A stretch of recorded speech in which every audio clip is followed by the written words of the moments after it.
Hi everybody, well, we're here again. There are 3 questions today. I'll just try and run through them briefly. We've got Official Richard. Could you tell us about the tattoo and why did you get it and was it real? And then we've got Mr. Nostromo 52. Were there any restrictions laid down by the TV regarding content of the filmed matches? Did Kendo hold back on TV compared to live action? Was the violence around the hold more? Then we've got Jeffrey Stout 5814, who's really asking, have we got a script for the Kendo story? And is it going to be made into a film? And then his final part of his question is, with the Count Bartelli match in 1966, the unmasking that is, of course, was it agreed that he should shed blood when he lost? I also want to add into this, because I've been asked several times about Brian Dixon and my relationship with Brian Dixon. So I'll start there with Brian Dixon and my relationship with Brian. Then it isn't actually on here, but I'll go through it anyway and tell you all, well, as much as I can about that. And then we'll deal with these 3 questions on top of the relationship with Brian. Tricky. We always knew, well, later on he became known as Tricky Dixon. So I was first aware of Brian really right back in I suppose I've been probably wrestling about 5 months. I was at Liverpool Stadium and Billy Best said this chap, he was only about 17 I think at the time, who was doing a fan magazine and wanted to know if he could interview Kendo. Of course he couldn't interview Kendo. Well, was it all right if he had a few photographs of Kendo for this magazine? I think he was doing it himself. I think it was just a few I don't think we had photocopies though. I don't know how he did it. But I did pose for photographs and I believe eventually he did some sort of magazine, a fan magazine based around various wrestlers that appeared at Liverpool Stadium. Then there's a long break really, and I'm not aware of him. And then as the time goes by and joint promotions are really losing a bit of gravity, let's say. Max Crabtree was the first sort of promoter to break away from joint promotions, though he was only a fringe promoter. He broke away and started his own promotions, mainly based in Scotland and Northern England. Then Jackie Pallo did it. And then right out of the blue, Brian Dixon, George and I had been to Canada by then and we'd come back. So we were working for joint promotions. It was only about probably 6 months after we came back, Brian Dixon gets in touch with us and sees if he can book us. Will we go and do some shows for him? So George and I, because there was this sort of trend to move away from joint promotions because they were really losing it, to be honest, and people were getting fed up with them. This is way before Big Daddy and Max takes full control. So we went and had a meeting with Brian, and Brian really offered George and me this idea that we would come over to what we used to call the opposition in those days. And we'd come and work with him, and he offered us half of his business, would you believe? We'd be full partners. Now, at that time, he had a partner called Monty Swan. So Monty Swan, Brian Dixon, were in partnerships together, running, I don't know what it's called, Wrestling Enterprise in those days. It may well have been. And the whole thing seemed quite attractive because when we looked into it, Brian was probably running, 6 or 7 shows a week. And in a funny sort of way, I suppose we wanted to be more independent than having this joint promotion. So we agreed to do this. So we came over and worked with Brian as full partners. After a while, Monty Swan, decided he didn't agree with this partnership, because that left him only half of half, didn't it? As far as the money was concerned, we got half, George and I got half, Brian Dixon and Monty Swanneder. That wasn't good enough for Monty. So he left. So that left Brian and George and myself in full partnership. That went on for quite a time, probably, I would say about 18 months. I mean, it's not a long time, but it's... And one of the difficulties with it all was really that when we were running 2 shows a day, because sometimes we ran 2 shows a day, it meant that we, that's George and myself, had to go to one show and Brian went to the other, and we had to get there for sort of 2 o'clock in the afternoon to collect the advance tickets, and then we had to organise the show. Well, George had to do all that, didn't he? George didn't want to be a wrestling promoter. He wanted to be on the stage, didn't he? So it got more and more stressful, this whole thing did. And it became more and more difficult to do. Brian went and did his show because he did it anyway. And then, really, what brought it all to a head, we went over to see Brian one sort of mid-morning in his office in the Wirral, or Liverpool, I think it was Liverpool at the time, in his father's house. Went over to see him, and I can only describe the meeting as a little bit stressful. Because Brian was the sort of character that was, in those days, quite organised in a disorganised way. He knew what he was doing, but it wasn't well organised. He really wasn't up to speed with VAT and things. He wasn't registered for VAT. I was. So that made life a bit complicated. And we'd had this meeting with him, and George had been totally frustrated by it all, more or less saying that as far as he was concerned, he'd had enough. So we end the meeting. Nothing's really decided. We end the meeting. We head back down. We were living in Wolverhampton at the time. So we head back down towards Wolverhampton. We hit the M6, and George and I've explained to you before how George and I were quite sort of volatile. Well, this is another one of them. So we're heading back down from having this rather stressful couple of hours with Mr. Dixon. And we're arguing, aren't we? Well, he's telling me off. I'm driving the car. We get near Knutsford Services. We're probably half a mile off Knutsford Services. He says, "Stop the car, I'm getting out." Well, of course, I can't stop the car on the motorway, can I? So I drove into Knutsford Services, didn't I? And this silly fool got out, and I drove away and left him on the services. Now, by that time, it's probably 2 o'clock in the afternoon, something like that. There he is. I drive away, I get back to Wolverhampton, and I wasn't in the house very long, and the phone rang. I answered the phone. It's him, of course. And he's saying, "Are you going to come and pick me up, dear? You've dumped me on the motorway," because he dumped himself, hasn't he? I haven't dumped him. He got out. He said, I haven't got a jacket or a coat. I've got no bloody money. La, la, la. Are you going to come and pick me up? So I said, yeah, hang on. So I put the phone down. And in fact, I never did go and pick him up till the following morning. I thought, you got out of the car and I've had just about enough of you, really, so you can stay there. I thought he might hitch a lift or something like that, but he never did. At 9 o'clock the following morning, he was still there. I get the telephone call again. And I get the Miss Thornley treatment, don't I now? Miss Thornley, I'm on this motorway, dear. I'm on first name terms with all the lavatory attendants.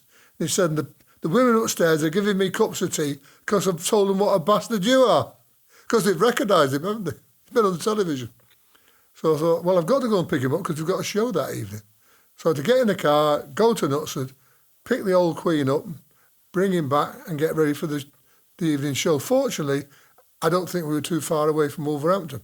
So by the time I got there, he was a bit more calm, well, he was very calm, to be honest.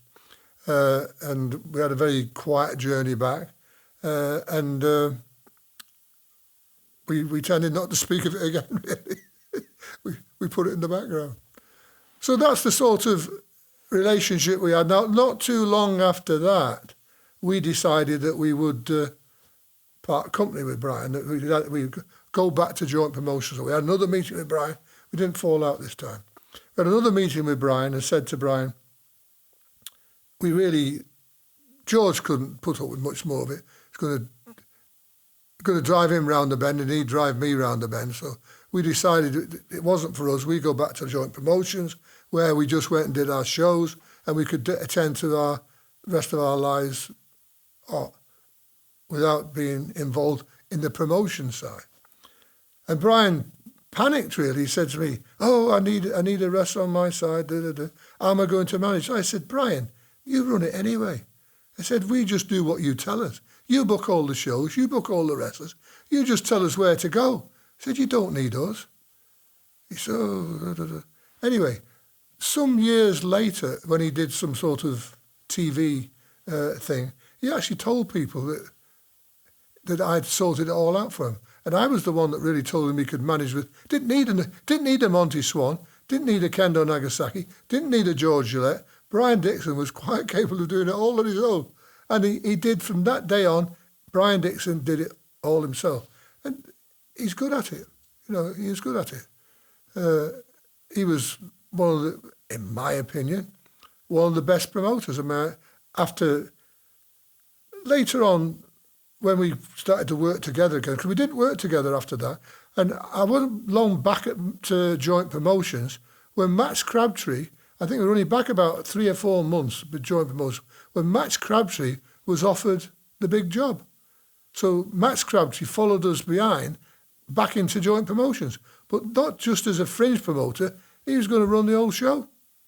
So we got back just in time to be part of the big takeover with Max. And I did the first ever ladder match with Max at Hanley with Eddie Hammer. The first ever ladder match in this country. And because I got back and Max was there, I suggested this idea to him as a real sort of, a unique moment for British wrestling. And he went along with it.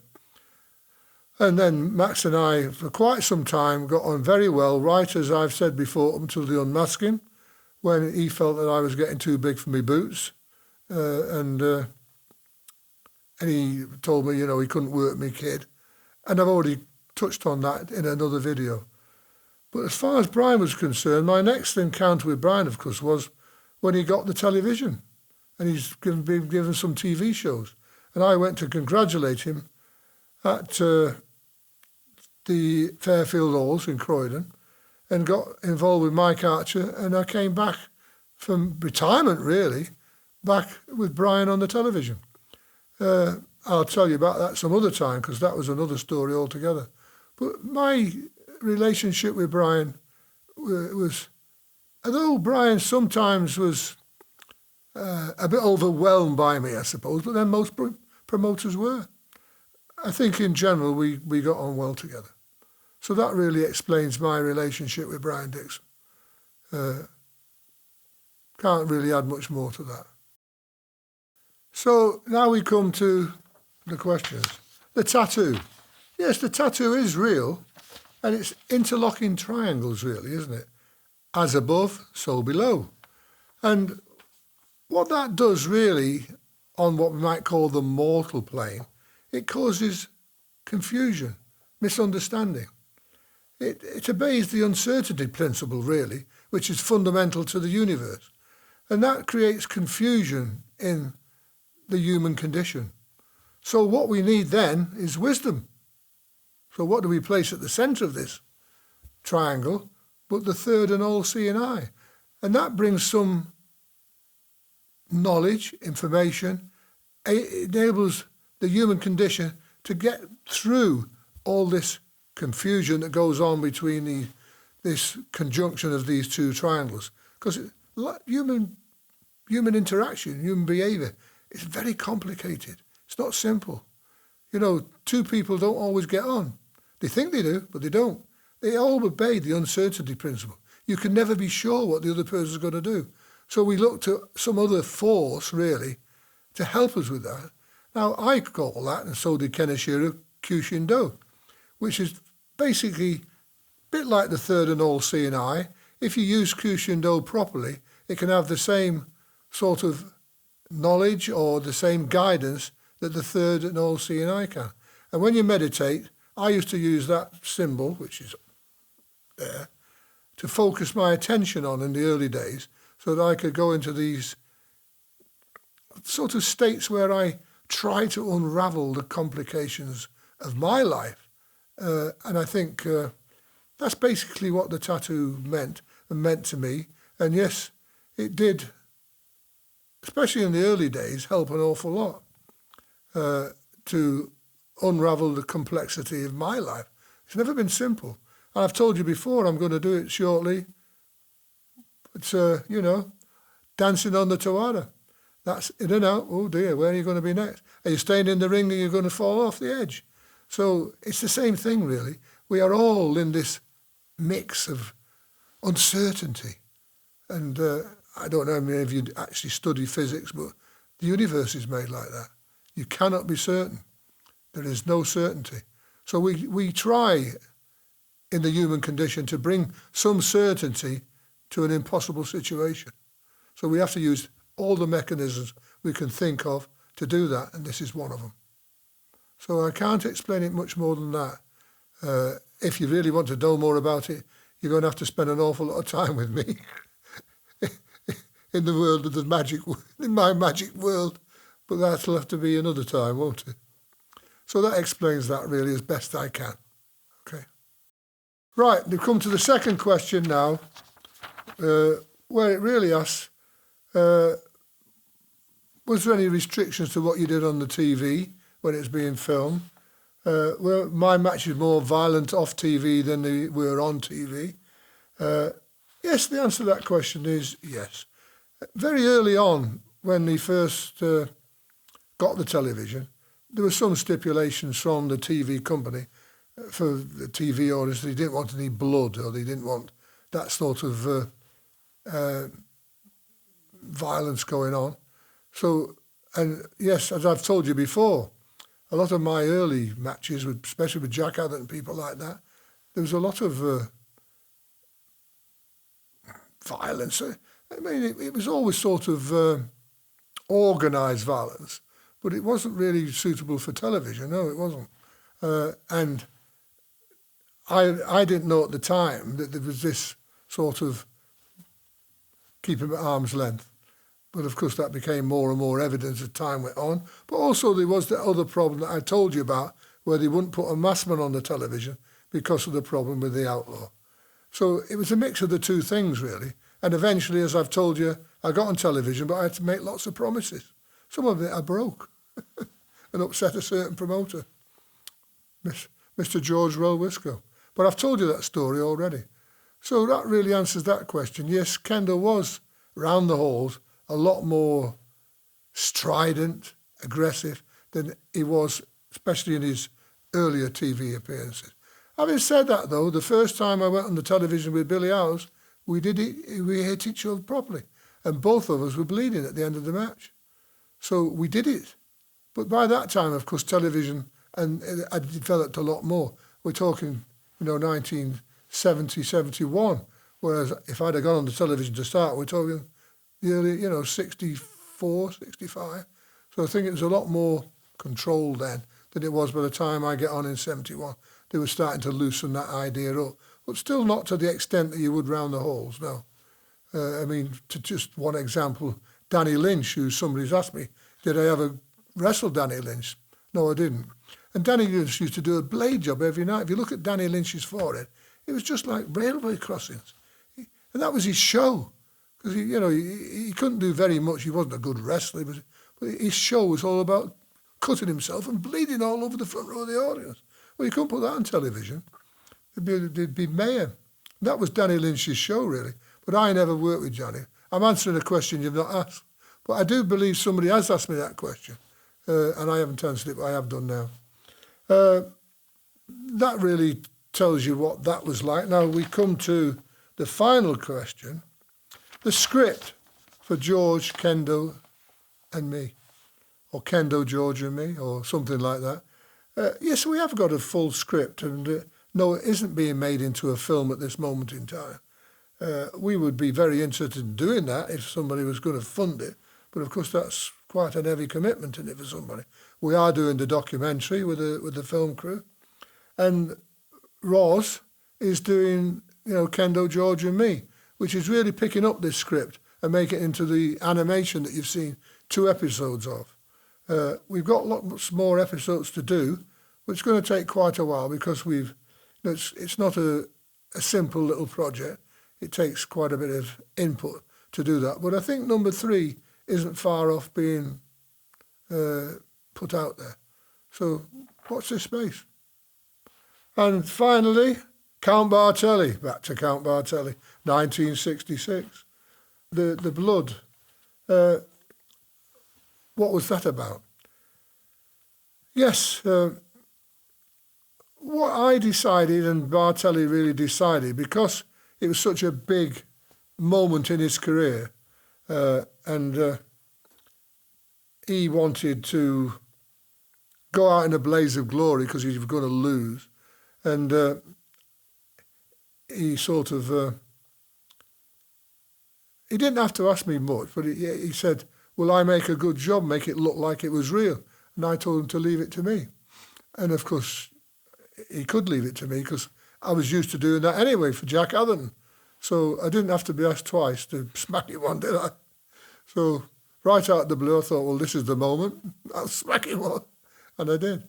And it busted his nose, and yet he took quite a lot of smacks around the face, and he did look a mess. Just a little side story.